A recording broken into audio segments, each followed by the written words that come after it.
Сәлеметсіңдер ме? Қазақ тілі мен әдебиеті пәні сабағына қош келдіңіздер. Бүгін біз сіздермен әке көрген оқ-жонар тақырыпшасы бойынша сөз қозғаймыз. Сонымен алдымен бірінші тапсырмадағы берілген сөздерді орыс тіліне аударайық. Бұл сөздер бүгін сабақта біздің жиі кездесетін болады. Сонымен сіздер сөздік бойынша бұл сөздердің аудармасын табасыздар. Ал мен болсам сіздердің осы сөз тіркестердің мағынасын түсіндіріп берейін. Шексіз махаббат деп, ол таусылмайтын өлшеусіз сүйіспеншілік. Мақтан ету десе бір нәрсеге немесе адамға қуанып, оны бағалап айту, өзгелерге таныстыру, тырысу деген бар күшін салып, бар ынтамен әрекет жасау. Ұрлық жасамау деген енді ешқашанда жаман әдетке бармау, біреудің затын алмау деген сөз. Аяулы әкетайым деп, бір құрметті, сүйікті әкем деген бір жыл сөз. Отаншыл адам ол туған жерін, елін сүйетін, мемлекеттің мүддесін қорғайтын адам. Отбасы бақыты деген ол шаңырақтың татулық, сыйластық, ынтымақ пен сүйіспеншілігі. Құрақ деп, бұл енді құрақ шөпті айтады. Немесе бір матадан тігілген бір қолөнер түрі болады. Сыншы деген ол өнерді, әдебиетті, еңбекті бағалап бір пікір айтатын адамды айтады. Немесе біреудің кемшілігін тауып алады да бір оған мін айтады. Біз сіздермен алдыңғы сабақта деректі және дерексіз зат есімдер туралы өттік. Енді міне екінші тапсырмада, бірінші тапсырмадағы сөздердің ішінен осы деректі және дерексіз зат есімдерді бөліп жазыңыздар. Естеріңізге түсіріңіздер.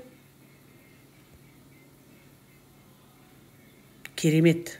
Олай болса, ықтимал жауапқа назар аударыңыздар.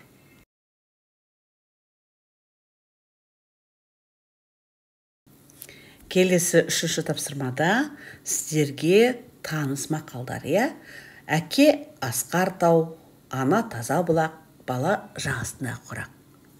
Әке балаға сыншы. Әкеден ақыл, анадан мейірім.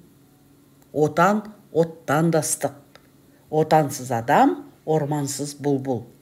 Бұл берілген мақалдардың мағыналарын түсіндіріп айтып, осының ішінен дерексіз зат есімдерді табыңыздар.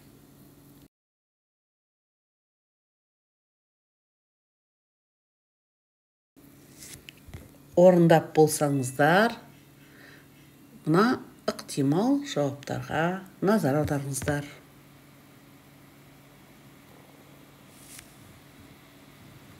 Сонымен төртінші тапсырмаға назар аударайық. Алдарыңыздағы берілген мына сұрақтарға жауап табыңыздар. Бірінші сұрақ: қазақ халқында әкені неге отағасы дейді? Қалай ойлайсың? Оның себебі не? Екінші сұрақ: әке мен баланың арасындағы сыйластық дегенді қалай түсінесің?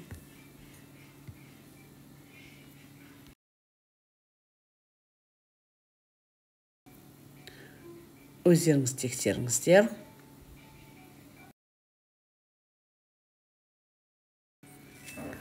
Келесі мәтінді тыңдаңыздар. Аяулы әкетайым, мен сіздің жүзіңізден шексіз махаббатты көрдім. Сіздің жылы даусыңызды ғана тыңдап өстім.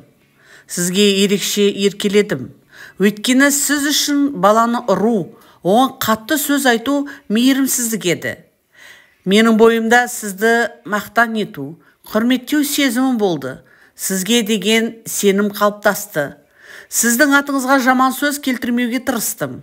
Өйткені бала кезімізден бізге үлкендерге сәлем беріңдер. Қолында ауыр заты болса, көмектесіп жүріңдер. Өтірік айтпаңдар, ұрлық жасамаңдар. Кешірімді болыңдар деуші едіңіз. Асыл әкем менің, анам екеуіңіздің адал, таза сыйластықтарыңыз бізге бақытты балалық шақ сыйлады. Сіз біз үшін асқар тау болдыңыз. Анам біздің алтын бұлағымыз. Сөзбен ғана емес, күнделікті өмірде өз істеріңізбен көрсеткен тәрбиеңіз бізге үлкен сабақ болды. Әкешім, сіз бізге отбасы, отан, туысқан деген сөздердің мағынасын айтушы едіңіз. Сізді қатты сағындым, аяулы әкем. Мәтінді тағда бір өздеріңіз оқып шығыңыздар. Мәтін бойынша келесі тапсырманы орындайсыздар. Сонымен, 7-ші тапсырмада мәтіндегі деректі және дерексіз зат есімдерді бөліп жазып, олардың мағынасын түсіндір.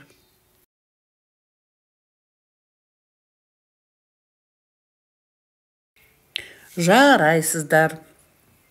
Өздеріңізді тексеріңіздер.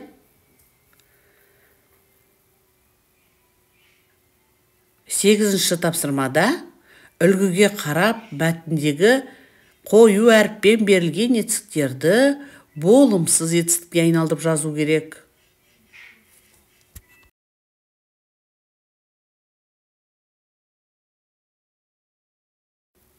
Керемет. Өздеріңізді тексеріңіздер.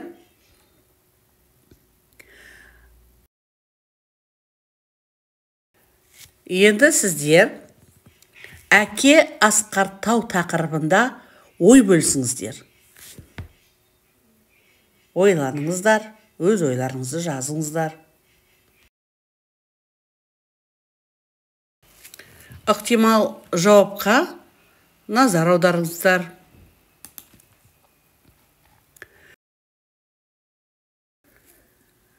Алдарыңыздағы 12-ші тапсырмада әкеге тән қасиеттер мен әкеге тән әрекеттер бойынша кластер құраңыздар.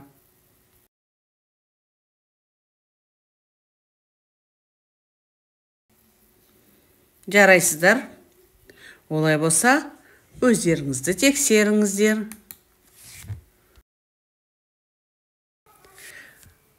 Балалар, әке отбасының қорғаны, баланың тірегі.